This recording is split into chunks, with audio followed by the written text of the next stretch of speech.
Ada seorang ulama yang mencoba membahas panas daripada yang terjadi di Eropa itu dari sisi ilmiah. Alhamdulillahi Rabbil Alamin. Alhamdulillahilladzi arsala rasulahu bil huda wa dinil haq liyudhhirahu 'ala ad-dini kullih wa kafa billahi shahida.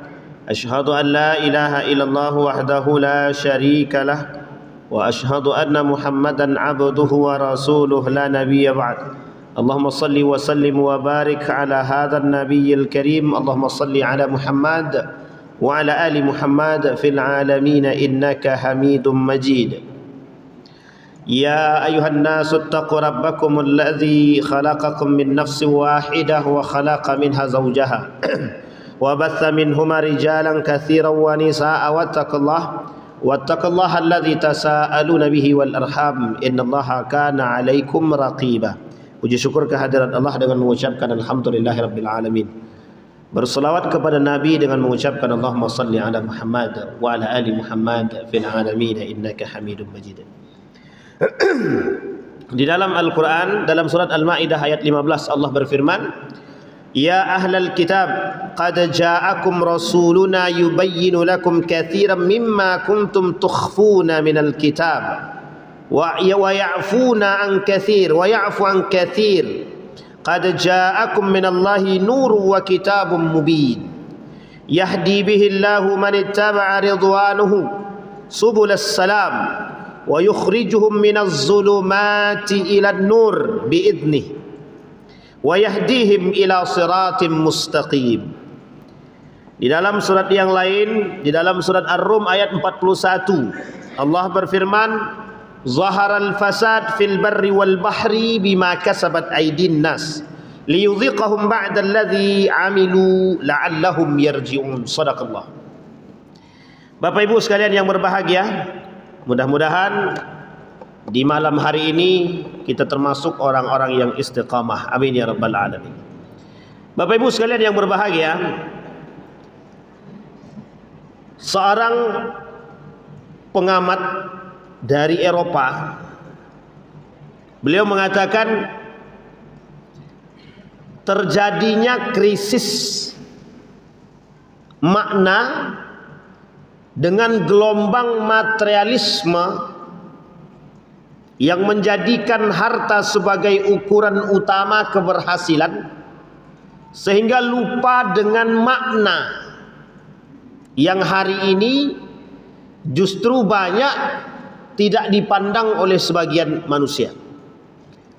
Maka judul kita malam hari ini adalah krisis makna di era modern dan jalan kembali kepada wahyu. Salah satu yang menjadi dampak daripada tingkah laku umat manusia hari ini adalah kerusakan, al-fasad. Tadi kita sampaikan zaharal fasad fil barri wal bahri bima kasabat aydin nas liyudhiqahum ba'da alladhi amilu la'allahum yarji'un. Dengan ulah tangan manusia nih, banyak sekali kerusakan di muka bumi ini yang terjadi. Sampai-sampai kerusakan-kerusakan yang terjadi sekarang ini ada yang bisa ditangani, bahkan ada juga yang dijadikan ladang pencaharian, dan ada yang tak bisa ditangani. Kerusakan yang terjadi di muka bumi ini itu ulah daripada tangan manusia itu sendiri. Kita ambil contoh kebakaran. Apa sebab kebakaran? Banyak sebab. Kebakaran atau dibakar. Kalau dia dibakar berarti kerakusan. Kalau dia terbakar ada sebab. Banjir misalkan. Mengapa terjadi banjir? Banyak sebab.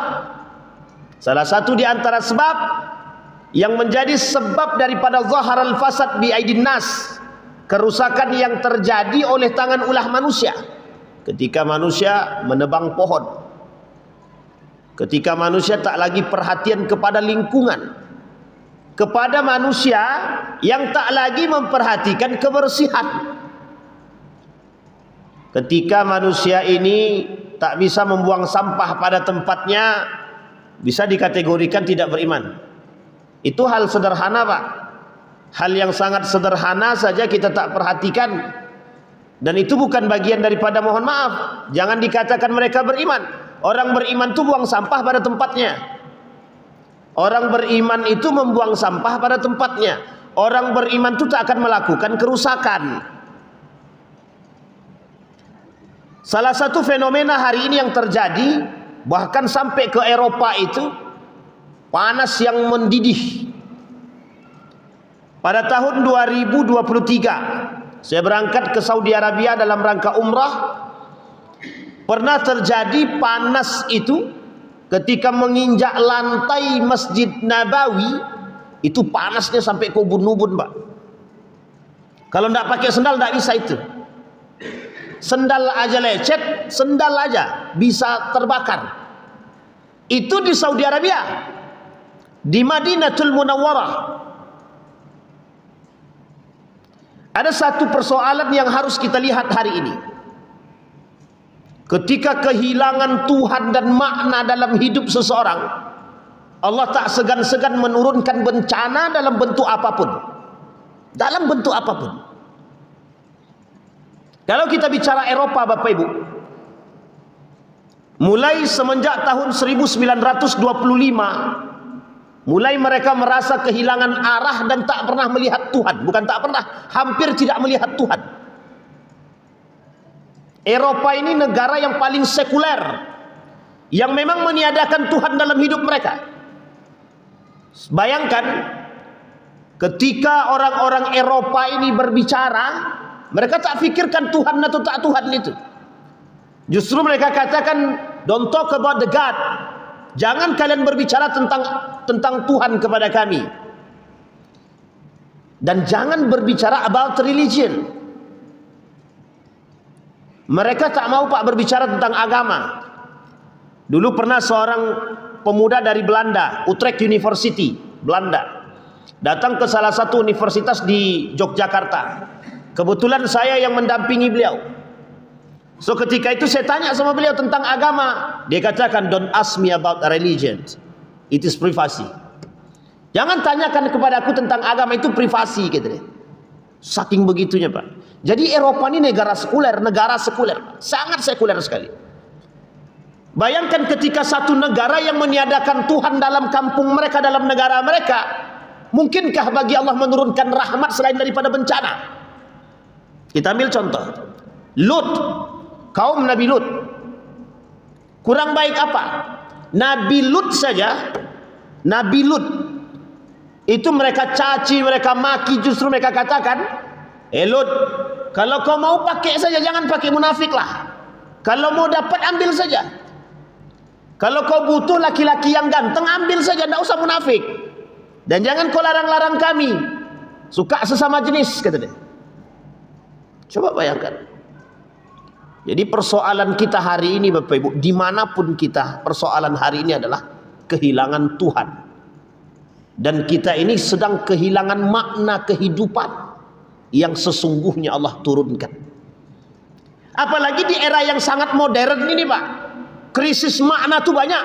Krisis tangan, krisis mata, krisis kaki, krisis makna kehidupan, krisis mental, krisis agama, bahkan krisis ilmu. Ada seorang ulama mengatakan hari ini krisis yang terjadi di tengah umat manusia adalah krisis kesadaran. Coba bayangkan.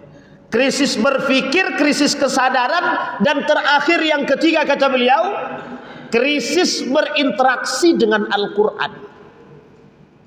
Siapa pengarangnya itu? Pengarang bukunya itu Al-Ghaili, kalau saya bukan, Malik ibn Nabi. Dalam judul bukunya Az-Zahirah Al-Quraniyah. Bapak Ibu sekalian yang berbahagia, jadi kalau kita bicara kerusakan di muka bumi, tidak bisa dilepaskan dari urusan manusia. Dan tidak bisa dilepaskan pada poin yang kedua, seberapa dekat dan seberapa jauh kita dengan Tuhan. Ada seorang ulama yang mencoba membahas panas daripada yang terjadi di Eropa itu dari sisi ilmiah. Tidak ada masalah, Pak.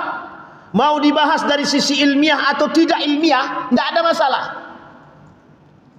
Yang namanya kerusakan di muka bumi ini, dari sisi spiritualitas yang perlu kita tinggikan daripada ilmiah itu sendiri. Kadang ketinggian ilmu, Pak, melupakan Tuhan. Saking tingginya ilmu manusia itu. Apa kata manusia dulu? Kalau terjadi gempa bumi, berarti terjadinya gesekan lempeng bumi gitu. Maka terjadi gempa. Ya mungkin bisa-bisa saja. Secara keilmuan mungkin teori dan keilmiahan. Pertanyaannya adalah ketika akal yang diangkat, imannya bagaimana? Zalzalah itu bagaimana? Idza zulzilatil ardu zilzalaha. Mengapa Allah kasih guncangan? Mengapa Allah kasih ancaman bagi Eropa? Saking sekulernya mereka dengan dunia, dengan agama. Yang menjadi kiblat manusia sekuler hari ini dari seluruh dunia, yang menjadikan akal materi sebagai lambang kehidupan hari ini. Pertanyaan muncul, bagaimana sikap seorang muslim terhadap kondisi tersebut?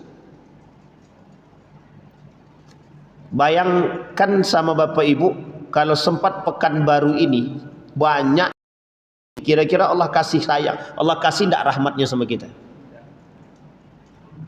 Coba terbayang tidak sama Bapak Ibu? Makanya Bapak Ibu sekarang ini beberapa daerah itu mengeluarkan banyak hal, mengeluarkan banyak kebijakan terkait LG, sampai di Rusia itu dibuat teroris, dibuat kebijakan bahwa itu bagian daripada kerusakan yang paling besar. Itu dari sisi yang lain, Pak. Penyakit itu di Rusia itu sudah meningkat dan sangat tinggi, Pak. Rusia itu. Bahkan mereka mengeluarkan kebijakan fatwa itu, bukan fatwa, kebijakan. Mereka katakan itu adalah teroris. Selain dari Makassar, Sumbar juga melakukan hal yang serupa, mengeluarkan aturan hukum adat. Jadi yang melakukan hukum secara adat. Nampaknya Bapak Ibu, dari berita yang saya temukan hari ini, persoalan ini bukan persoalan biasa, persoalan serius. Apalagi kalau kita berbicara, apa kata pemerintah? Bahkan saking kebingungannya mencari solusi terhadap penyakit. Baik, kita lihat. Ada seorang dokter beberapa waktu yang lalu, apa kata dokter tersebut? Ancaman kematian. Ancaman kematian. Ini satu kerusakan yang nyata, Pak. Oleh sebagian kalangan ketika kaum Nabi Lut itu, mereka katakan, kata Lut, kalian tidak normal. Yang normal itu laki-laki dan perempuan. Apa kata mereka? Kami sudah tak nafsu dengan perempuan tuh. Tak ada nafsu, bagaimana? Sampai sebegitunya, Pak. Jadi Bapak Ibu sekalian yang berbahagia, persoalan kerusakan itu jangan dikira datang dari, mohon maaf, bencana yang hanya ditinjau dari sisi keilmiahan. Perlu ditinjau dari sisi yang lain. Dari sisi yang mana? Spiritualitas. Mengapa kok kerusakan, kezaliman itu marak? Betapa jauhnya kita dari agama. Seorang profesor Dr. Adian Husaini beberapa waktu, ini kasus, mohon maaf ya, saya tidak menyinggung kasus manapun. Beliau mengatakan begini dalam tulisan beliau, Dr. Adian Husaini itu. Apa kata beliau? Ada persoalan yang lebih serius di balik persoalan ijazah palsu. Apa kata persoalan serius itu? Moral. Hilangnya moral. Itu krisis, Pak. Krisis moral. Dan krisis gaya berpikir, Pak. Dan krisis adab. Coba bayangkan. Sekarang saya tanya Bapak Ibu, mohon maaf ya, mohon maaf. Saya tanya sama Bapak Ibu, berapa banyak orang hari ini yang beli ijazah? Berapa banyak? Pernah Bapak Ibu menemukan ada orang yang beli ijazah? Ada hari ini, sampai hari ini, krisis moral itu semakin menguat. Apa itu? Rela membuka besar-besaran secara terbuka yang pengen dapat gelar honoris causa. Bayar 45 juta dapat gelar doktor honoris causa. Atau Anda kerjasama dengan salah satu lembaga, cukup beli dapat gelar S3 doktor, S2 master, S1 sarjana. Jadi mohon maaf, krisis moral itu dimulai dari siapa? Pertanyaannya adalah, mengapa mereka kok berani beli ijazah? Mengapa kok mereka mohon maaf berani membeli lembaga, institusi? Dan mengapa lembaga berani mengeluarkan ijazah tanpa sekolah? Maka hari ini sulit membedakan mana yang mohon maaf, mana yang pintar, mana yang bodoh. Kalau tolak ukurnya ijazah, bisa dipahami Bapak Ibu? Ini pertanyaan kembali kepada poin Pak. Siapa yang bikin ulah? Yang bikin ulah manusia. Apa yang terjadi? Kerusakan Pak, kerusakan. Coba bayangkan, ada orang yang mohon maaf tidak ahli di bidang akuntansi, tiba-tiba dapat gelar doktor di bidang ekonomi, spesifik akuntansi. Masuk ke dunia pekerjaan, ditaruh di bagian akuntansi, tukang akuntannya. Ngerti apa tidak ada? Bisa dipahami Bapak Ibu? Jadi kerusakan itu disebabkan oleh siapa? Maka disebutkan krisis sekarang ini berbahaya Pak. Kalau dulu orang berperang dengan senjata, kalau sekarang krisisnya moral. Kita berperang dengan diri kita sendiri Pak. Anda mau jadi apa Ridwan? Mau jadi orang yang jujur atau penipu?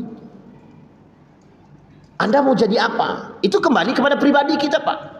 Kalau Anda punya moral, Anda akan katakan lebih baik aku seperti ini tapi aku jujur daripada S3 tapi bohongan. Saya pernah temukan Pak, orang Riau sudah bergelar profesor, dulu S3 disertasinya ciplak itu. Pernah saya temukan itu Pak, orang Riau itu. Cuman kalau ini bisa dipotong-potong aja biar nggak malu Riaunya kan, atau potong Riaunya aja gitu. Kenapa sedemikian begitu? Ini sekarang lagi rame Pak. Krisis moral begini lebih rame, lagi rame. Kenapa? Jual beli ijazah. Jual beli ijazah tidak akan membuat Anda menjadi orang yang beradab. Orang yang beradab dan bermoral itu belajar. Orang belajar saja belum tentu jadi manusia beradab, apalagi tak belajar. Bisa dipahami Bapak Ibu ya? Ini krisis kita sekarang. Maka salah satu penyebab kerusakan yang terjadi adalah karena manusia tidak berilmu, tidak beradab, tidak bermoral, tidak berakhlak. Terhadap siapa? Terhadap Allah, Rasulullah, agama, diri dia sendiri, negara. Contoh yang lain.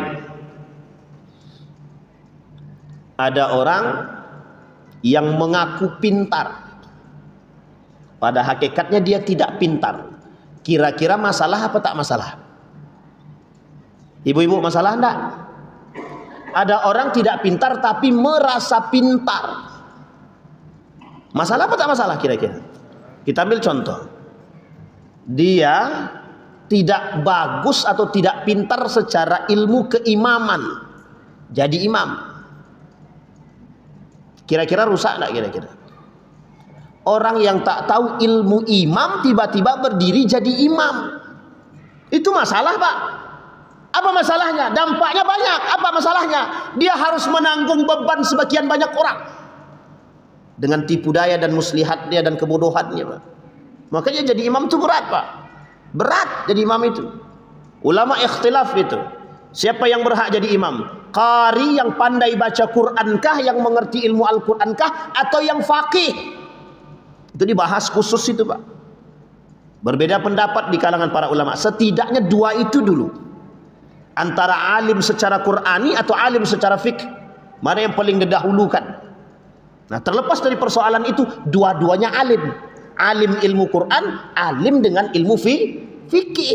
Boleh pilih salah satu. Lah ini sudah, mohon maaf, bacaan belepotan, sok pintar jadi imam, maju. Kacau. Jadi kadang-kadang ini mohon maaf, ini maksudnya adalah ingin memberitahukan kepada kita segala sesuatu harus dengan ilmu, by ilmu Pak, by knowledge, by science, by knowledge, harus dengan ilmu.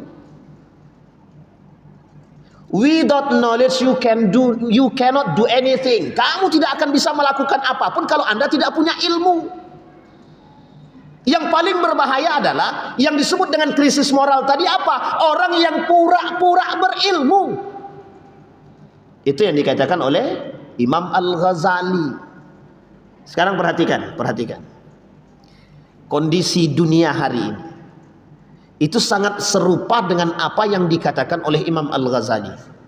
Kata Imam Al-Ghazali, ada manusia kriterianya pintar, mengerti bahwa diri dia mengerti. Yang kedua, ada orang yang tidak mengerti bahwa diri dia tidak mengerti. Yang ketiga, dia mengerti bahwa diri dia tidak mengerti. Sekarang saya tanya, mana yang paling penting, yang paling aman? Mengerti bahwa diri dia tidak mengerti. Aman apa tak aman kira-kira? Dia tahu bahwa diri dia tidak memiliki ilmu. Aman apa tidak aman? Maka dia tidak akan lakukan sesuatu, Pak. Yang kedua, ada orang yang mohon maaf tidak mengerti apapun, bahkan dia tidak tahu bahwa diri dia tidak mengerti. Ini lebih berbahaya, Pak. Tapi di antara dua ini yang ketiga jauh lebih berbahaya. Ada orang yang mengerti bahwa diri dia tidak memiliki apapun, tidak memiliki ilmu, tapi pura-pura berilmu. Itu parah, Pak. Parah itu. Nah, yang paling banyak sekarang terjadi itu nomor ketiga itu, Pak. Dia ngerti bahwa diri dia ini tak punya ilmu, tapi merasa punya ilmu. Sehingga yang terjadi apa? Kesesatan dan menyesatkan. Dalun wa adal. Pertanyaannya ketika itu terjadi, kesesatan terjadi, kerusakan terjadi disebabkan ulah siapa? Ulah diri dia sendiri. Apa ulahnya? Ulahnya adalah mengaku bahwa diri dia tahu bahwa diri dia tidak berilmu, tapi menjadi orang yang pura-pura berilmu. Dampaknya adalah kerusakan yang terjadi. Ini sama sebenarnya seperti ada orang, contoh misalkan, Bang Ardi, kamu keahliannya apa? Ekonomi, Pak. Oke, kalau gitu Bang Ardi duduk jadi manajer rumah sakit ya. Itu masih mending, Pak. Bang Ardi keahliannya apa? Ekonomi. Tolong suntikkan orang itu ya. Kira-kira jadinya apa kira-kira? Malpraktek atau praktek mal gitu. Bisa dipahami Bapak Ibu? Itu kondisi kita sekarang. Jadi setiap orang merasa punya kemampuan. Inilah yang disebut dengan krisis berpikir, krisis kesadaran, Pak. Banyak yang tidak sadar kalau dia tak mampu sekarang. Seolah-olah mampu aja semuanya. Apa? Itu bahasa abang kita, ordal katanya. Orang dalam. Ini masalah, Pak. Penyakit orang dalam ini udah kayak penyakit biasa. Saya mau mendaftarkan diri jadi dosen di salah satu universitas misalkan. Orang tuh bilang begini, emang dekinganmu siapa? Yang udah begini-begini ini sudah menjadi tradisi, Pak. Sudah menjadi tradisi. Sehingga bahasa ordal itu sudah menjadi bahasa penting nampaknya. Siapa yang bawa aku ke sini? Siapa yang bawa aku ke dinas ini? Siapa yang masukkan siapa? Jadi sudah tidak ada, mohon maaf ya, tolak ukur keilmuan itu sudah nggak ada. Makanya orang kalau hari ini berpikir, ngapain aku belajar? Biar kamu pintar. Toh masuk pekerjaan itu, mohon maaf, nggak sekolah pun juga bisa. Ada orang cuma beli ijazah bisa duduk jadi kepala dinas. Bisa dipahami, Pak? Ini kalau bicara begini, memang banyak yang tersinggung kayaknya, Pak. Kenapa banyak tersinggung? Karena memang banyak pelaku. Setiap orang merasakan, mohon maaf, mengaku punya orang dalam, seolah-olah orang dalam ini lebih Tuhan daripada Tuhan itu sendiri, Pak. Kadang-kadang kita ini masalah, Pak. Itu kerusakan, Pak, moral, krisis kesadaran, krisis berpikir dan kesadaran. Ini kita belum masuk pada krisis interaksi dengan Al-Quran, baru pada krisis tersebut. Bisa dipahami Bapak Ibu. Nah, sekarang kita lihat bagaimana dengan krisis moral, bagaimana dengan krisis adab. Beda tipis dengan krisis moral. Manusia hari ini tidak punya adab dengan Allah dan Rasulnya, dengan agama. Seolah-olah agama itu sebatas mainan. Mohon maaf Bapak Ibu, agama adalah pegangan kehidupan. Al-Quran adalah sumber untuk Bapak Ibu menjalankan kehidupan. Kembalikan kehidupan Anda kepada Al-Quran dan nilai-nilai agama. Itulah sandaran Pak. Tapi kalau agama cuma sebatas spiritualitas, sholat ya sholat, dunia ya dunia. Dulu ada seorang mantan tokoh, dia bilang begini, ketika ada seorang ustadz berceramah tentang persoalan korupsi, apa kata tokoh tersebut? Bilang sama ustadz itu jangan datang ke sini untuk ceramah lagi, urus aja dapur agamanya, jangan urus dapur orang lain, kata dia. Bisa dipahami maksud itu? Dia tidak boleh ustadz itu bicara korupsi, tidak boleh. Kata dia, korupsi itu bukan ranah ustadz itu, pandai-pandai kami itu urusan kami, biar kami yang menyelesaikan. Ustadz bicara aja tentang agama yang menyejukkan, kata dia. Sehingga mohon maaf Pak, ketika seorang ustadz, dai, ulama tak bisa lagi berbicara tentang persoalan kezaliman, siapa yang mau mengingatkan? Sedangkan yang diingatkan saja tak balik, bagaimana kalau tidak diingatkan?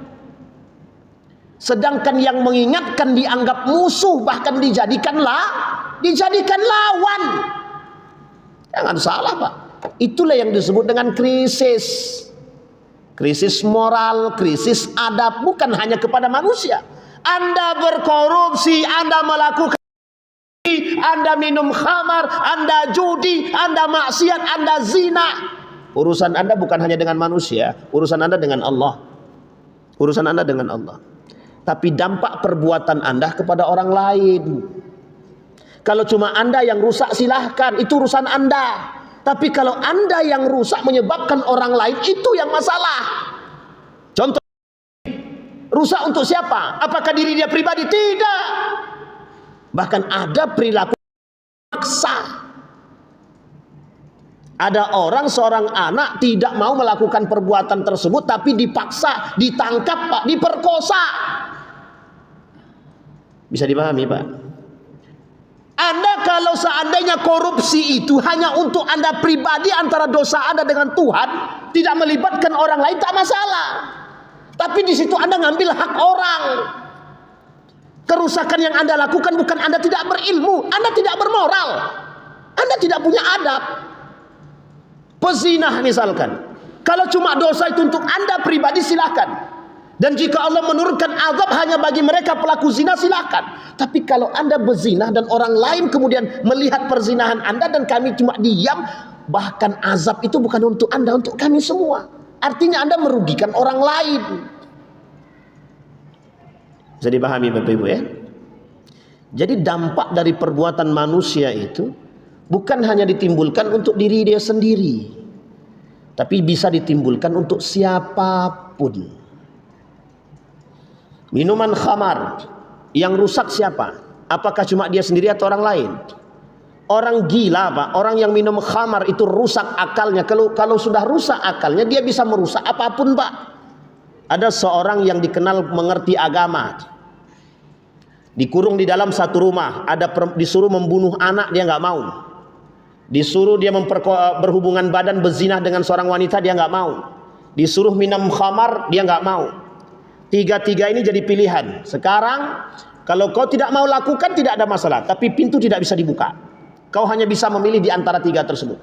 Akhirnya Pak, mohon maaf, yang dipilih sama dia mana di antara tiga ini? Yang paling sedikit dosanya yang mana? Minum khamar Pak. Minumlah dia khamar. Ketiga-tiganya dilahap Pak. Perempuan diperkosanya, anak dibunuhnya. Itu orang minum khamar Pak. Bisa dipahami Pak ya? Orang minum khamar itu orang yang narkoba, ganja, ekstasi, sabu-sabu, minuman keras, yang rusak itu otak. Kalau dia cuma rusak sendiri silahkan Pak, tapi dia bunuh orang, dia rusak warung orang, dia tabrak orang di tengah jalan yang tak punya sebab. Dia cuma kalau merusak diri dia sendiri silakan. Sekarang pertanyaannya, mana kezoliman atau perbuatan kemaksiatan kepada Allah yang tidak berdampak kepada orang lain? Hanya tidak sholat, tidak puasa, tidak zakat. Lain daripada itu, mohon maaf, Anda kalau tidak bayar zakat, sementara di dalam harta Anda ada hak orang lain, berarti Anda zalim. Makanya orang yang tidak mau bayar zakat itu disebut dengan perampok. Ada orang punya harta berlebihan, dia dalam hartanya ada hak orang lain, tidak mau dia bayar, perampok dia. Bukan pencuri, perampok. Bisa dipahami Bapak-Ibu ya? Jadi sebegitunya agama mengajarkan kepada kita. Begitulah pentingnya moral dan adab. Begitulah pentingnya kesadaran dan berpikir. Dan kita sekarang krisis di tengah hal tersebut. Bagaimana tidak? Karena kita kehilangan makna kehidupan. Kita kehilangan arah. Maka dikatakan dalam tulisan tersebut, kembali kepada mana? Kepada wahyu. Bagaimana caranya kembali kepada wahyu? Bagaimana caranya kembali kepada proses tersebut, kepada agama? Ini yang harus kita jelaskan, Pak. Nabi mengatakan dalam hadisnya, taraktu fikum amrain. Aku tinggalkan dua perkara, kata Nabi. Kalimat ini bukan kalimat sederhana, Pak. Dalam. Ketika Allah menurunkan dua perkara antara Al-Quran dan Sunnah, dua-duanya. Allah turunkan Al-Quran, Allah turunkan hadis Nabi. Sunnah. Intamasaktum bihima. Kalau kalian berpegang pada keduanya, lan tadilla bikum abadan. Kalian dah akan sesat. Kalimatnya pakai lan, bukan la. Lan. Tidak akan pernah tersesat. Itulah Bapak Ibu alasan Allah turunkan surat yang pertama itu. Ayat yang pertama turun itu adalah Al-Alaq ayat 1 sampai 5. Di situ ada unsur tauhidnya. Iqra bismi rabbikal ladzi. Kalau cuma cerdas aja Anda tidak penting. Yang penting itu cerdas dengan iman. Dokter kalau dia cerdas dengan iman itu yang bagus. Kalau dokter cuma cerdas doang tanpa iman bisa saja merusak. Sudah dipahami Bapak Ibu ya? Contoh, pemimpin tanpa iman rusak. Orang berilmu tanpa iman hancur, menyesatkan orang. Coba bayangkan ke seorang pemimpin. Ketika Bapak Ibu punya pemimpin, ketika azan berkumandang, kita berhenti rapat, kita sholat dulu. Selesai sholat, makan, istirahat, kemudian lanjut meeting. Kan enak. Ketika pemimpin punya pemimpin, ada ternyata tetangga, ada anggota yang sakit, kita jenguk. Sadar dia, tahu dia. Ketika mereka terlambat datang, dia sampaikan, karyawan datang tepat waktu. Kalau masuknya jam 7.30, jangan datang jam 9. Dari jam 7.30 ke 9 itu rezeki Anda haram. Kan jelas Pak, enak begitu. Ini enggak Pak, yang penting masuk. Masuk ke kantor jam 9, balik jam 10 pagi. Datang jam 9 pagi, balik jam 10 pagi. Gaji utuh dari jam 7 sampai jam 4 sore. Haram enggak tuh yang dimakan kira-kira itu? Berani mengatakan haram? Ada yang berani mengatakan haram? Haram enggak kira-kira? Saya tanya Bapak Ibu. Harusnya jam kerjanya jam 8 masuknya. Dia datang jam 10. Harusnya pulangnya jam 4 sore. Tapi dia pulang jam 12. Saya tanya dulu. Kira-kira korupsi waktu enggak itu? Korupsi waktu enggak? Enggak ada yang berani bilang. Apalagi seorang guru. Ketika seorang guru yang harusnya masuk jam 7, yang haknya mereka harus diberikan 1 jam. Tapi guru itu cuma ngambil 20 menit. Capek aku, kita istirahat dulu aja lah ya. Tapi gaji yang dimakan utuh. Terbayang nggak sama kita? Tahu nggak kenapa Umar bin Khattab itu ketika tamu datang ke rumahnya lampu dimatikan? Ditanya dulu urusan pribadi atau urusan negara. Kalau urusan kenegaraan dihidupkannya lampu. Tapi kalau urusan pribadi dimatikannya lampu. Pilih mana? Orang sekarang bangga Pak dengan mobil dinas tuh, jalan-jalan Pak ke Sumbar, dia kemana-mana pakai mobil dinas plat merah lagi. Itu bukan hak dia, haram itu. Haram. Yang pakai mobil dinas tuh haram tuh kalau digunakan untuk pribadi. Tapi kalau dia gunakan untuk pekerjaan silahkan. Dan begitu kita tidak pernah memperhatikan sedetail ini, sedemikian ini, kita anggap remeh saja. Padahal yang kita lakukan adalah dosa. Jangan Bapak Ibu kira korupsi itu cuma duit aja. Korupsi waktu juga berbahaya. Pengen dapat gaji utuh, masuk enggak mau utuh. Masuk 28 hari harusnya. Dia masuk tak sampai 28 hari Pak, cuma masuk 15 hari. Alasannya ABCD lah. Apalagi sekarang banyak orang yang mohon maaf, kan ada namanya SPPD, duit untuk keluar, kunjungan, dibuat-buat Pak, cuma untuk mendapatkan duit itu saja. Aku mau kunjungan ke dinas Allah gitu, sampai sana cuma foto-foto saja balik Pak, yang penting dapat duitnya Pak. Ada nggak yang begitu kira-kira? Kenapa kok Ustadz tuh tahu? Begitulah kondisinya dulu Pak. Makanya dulu saya tahu. Dulu saya pernah juga terlibat Pak, sedikit-sedikit.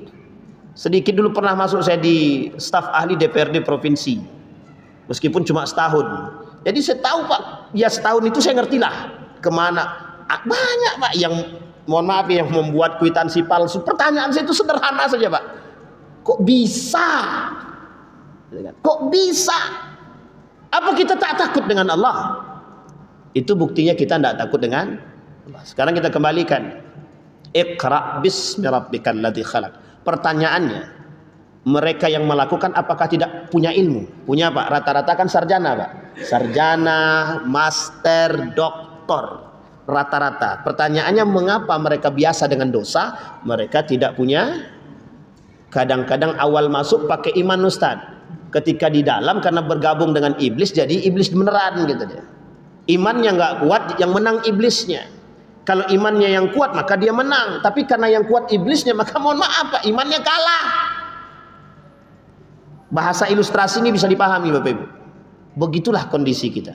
Ketika ilmu lebih tinggi daripada iman. Orang berilmu, Haman itu berilmu Pak, arsitek ternama pada masanya Pak, dan dianggap orang nomor satu di antara Fir'aun dengan Qarun. Kalau bahasanya yang berada di belakang Fir'aun itu ya Haman ini Pak. Kurang cerdas apa? Dia sangat cerdas Pak. Tapi mengapa? Mati dalam keadaan kafir karena nggak punya iman. Bayangkan Fir'aun itu sehebat apa? Hebat banget Pak. Sampai masyarakatnya tidak ada yang berkekurangan. Cuma karena ngaku Tuhan terselewengkan. Itu namanya tersilap lidah Pak. Mengaku Tuhan. Kalau dibilang dia masyarakatnya sangat sejahtera Pak, masyarakat Fir'aun itu sangat sejahtera. Karena sangat sejahtera itulah dia merasa mampu menyediakan semuanya, sehingga dia mengaku diri dia tuh. Fir'aun itu Pak tidak pernah tidak melakukan kezaliman. Dia cuma tidak punya adab sama Tuhan aja Pak, karena dia mengaku Tuhan. Kenapa dia mau membunuh? Ada orang yang dibunuh, ada yang tidak dibunuh. Dia ingin menunjukkan betapa dia menjadi Tuhan itu bisa mematikan dan bisa menghidupkan. Orang yang dibunuhnya tadi itu bukti dia bisa mematikan orang. Orang yang dibiarkan hidup sama dia itu bukti bahwa dia bisa menghidupkan. Bisa dipahami Bapak Ibu? Tapi tidak ada Fir'aun itu dalam catatan sejarah menyiksa, kerja rodi masyarakat. Tidak ada Pak. Justru sejahtera semua masyarakat Fir'aun itu. Justru karena kehebatan itulah yang membuat diri dia mengaku jadi itu, karena nggak punya iman Pak. Nah inilah yang kita khawatirkan hari ini, lahir generasi-generasi kehilangan makna. Lahir generasi-generasi kehilangan moral, kehilangan iman, kehilangan adab. Nah itulah yang terjadi dengan Eropa hari ini. Satu sisi kita melihat memang fenomena panas itu adalah fenomena ilmiah, bisa saja dibuktikan. Tetapi di satu sisi Allah ingin tunjukkan bahwa Anda manusia-manusia yang tidak percaya kepada Tuhan. Bayangkan dampak perbuatan orang yang tidak percaya terhadap Tuhan, negara yang sekuler, bahkan ada pun orang yang hidup Islami di dalam kampung tersebut juga mendapatkan ancaman. Pertanyaannya, di Jerman ada enggak orang muslim? Ada. Ketika Allah turunkan bencana panas, kira-kira orang muslim ini kena enggak? Kena. Jadi ketika Allah menurunkan bencana kepada siapapun, Allah tak lihat Pak. Makanya mohon maaf, Kalaulah negara kita sudah mulai kehilangan kendali, jauh dari agama, kita harus bersiap, Pak. Bersiap sekian banyak bencana yang akan datang. Sekalipun di dalam negara tersebut ada banyak kiai, banyak ulama, banyak orang-orang soleh, memang bencana tetap datang dan kita harus bersiap. Kenapa? Kezaliman yang terjadi, jauhnya dari Tuhan dan agama, sebab daripada kerusakan itu sendiri. Meskipun pada ayat tadi Allah mengatakan terjadinya kerusakan disebabkan ulah manusia. Ulah kenapa? Karena manusia punya ulah. Apa ulahnya? Jauh daripada Allah. Apa ulahnya? Bahwa manusia tidak patuh terhadap Allah. Sekarang kita lihat, mana negara-negara yang pernah diancam, dimusnahkan oleh Allah, yang mereka mohon maaf dekat dengan Allah. Tidak ada, Pak. Kaum Samud hancur, Pak. Ada satu cerita bagus di antara sekian banyak para nabi. Nabi Yunus. Tahu Nabi Yunus? Tahu, Pak, ya? Nabi Yunus, ya?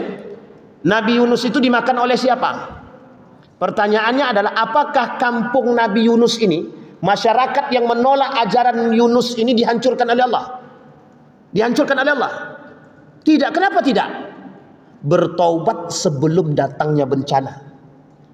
Bertaubat sebelum datangnya azab. Ketika Nabi Yunus keluar dari kampung tersebut, sadar bahwa mohon maaf, azab itu akan datang, mereka berdoa kepada Allah, mohon ampun. Ini kuncinya, Pak.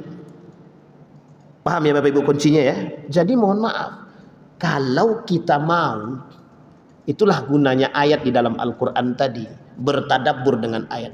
Orang kalau satu kampung itu beriman kepada Allah, la fatahna alaihim barakat minas sama. Kunci kita cuma satu, taubat. Bertobatlah. Apa perlu kita tobat digital? Paham Bapak Ibu tobat digital, ya? Karena sekarang maksiatnya juga digital, kan?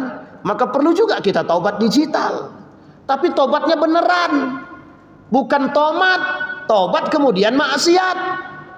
Itu masalah, Pak. Cuma ada dalam lagunya Wali Band. Dan pada faktanya memang banyak yang melakukan tobat kemudian maksiat, tobat maksiat.